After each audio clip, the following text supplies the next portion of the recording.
Halo guys, senang bertemu dengan teman-teman semua. Mudah-mudahan Anda semua baik-baik saja, tidak kekurangan apapun, itu harapan kami.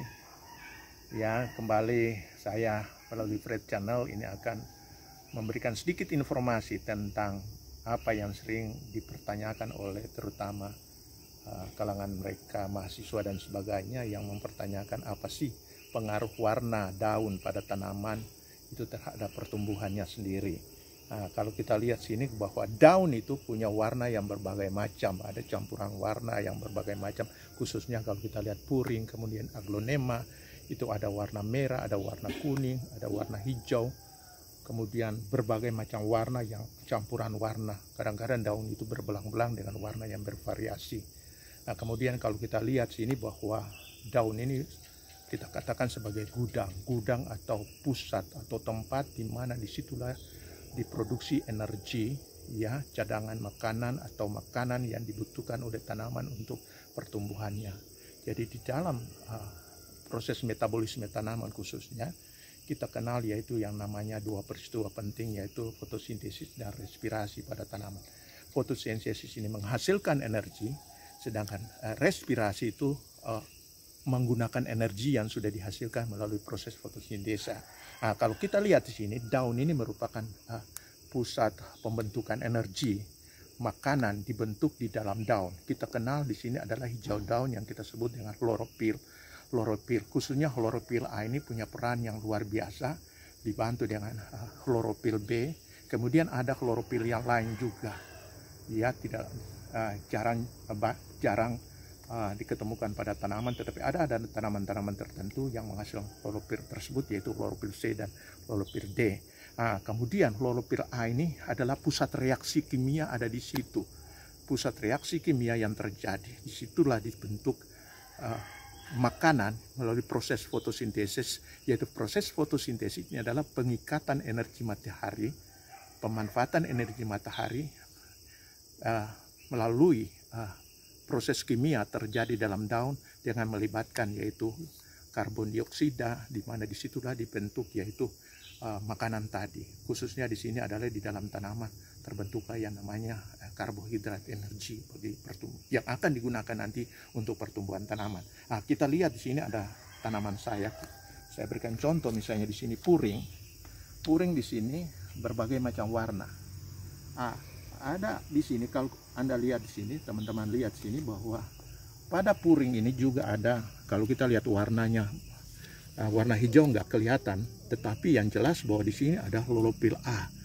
Klorofil A. Jadi di daun sini saya katakan tadi, di sini adalah pusat reaksi kimia. Pusat reaksi kimia untuk menghasilkan cadangan makanan ada di dalam daun ini. Ya, jelas bahwa pertumbuhan daun ini sejalan juga dengan pertumbuhan akar. Ya, teman-teman harus lihat sini bahwa pertumbuhan di atas itu kalau bagus, berarti akarnya juga akan bagus.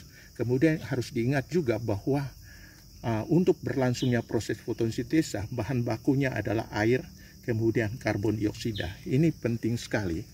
Ya, air, ya, kalau Anda tidak siram tanaman, nggak ada air, ini proses fotosintesa akan terhambat dan tidak akan berjalan lancar karena keterbatasan air tadi. Karena itu air ini perlu bagi tanaman untuk melangsungkan proses itu sehingga proses itu lancar.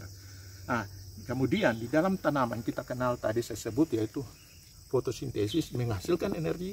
Kemudian satu sisi energi yang disimpan di dalam tanaman ini dimanfaatkan untuk pertumbuhan daun, untuk pertumbuhan batang atau tunas-tunas baru, dan juga untuk pertumbuhan akar. Ini dipakai. Jadi yang jelas bahwa proses fotosintesa, besarnya proses fotosintesa itu harus lebih besar daripada proses respirasi. Kalau respirasinya terlalu besar, hasil fotosintesisnya terlalu sedikit, maka itu akan terjadi pertumbuhan yang terhambat. Tanaman akan merana pertumbuhannya.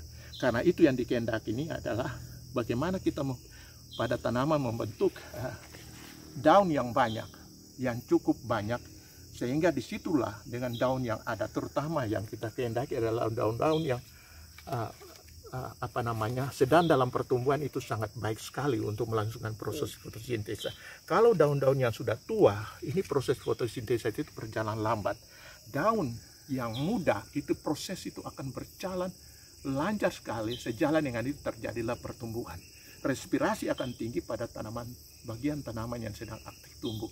Itu akan terjadi besar di situ. Oleh karena itu teman-teman harus perhatikan bahwa saya katakan tadi bahwa ada klorofil A, kemudian ada yang tanya juga, terus apa sih peran daripada zat-zat warna ini? Zat warna ini di dalam ilmu fisiologi tanaman kita sebut dengan pigmen tambahan atau aksesoris pigmen. Aksesoris pigmen ini ada yang kita kenal dengan karotinoid, ada kita kenal dengan xanthofil, kemudian zat-zat warna tambahan lainnya. Ini dibutuhkan. Jadi dibutuhkan oleh tanaman untuk menyerap cahaya gelombang panjang yang tidak bisa diserap oleh klorofil A.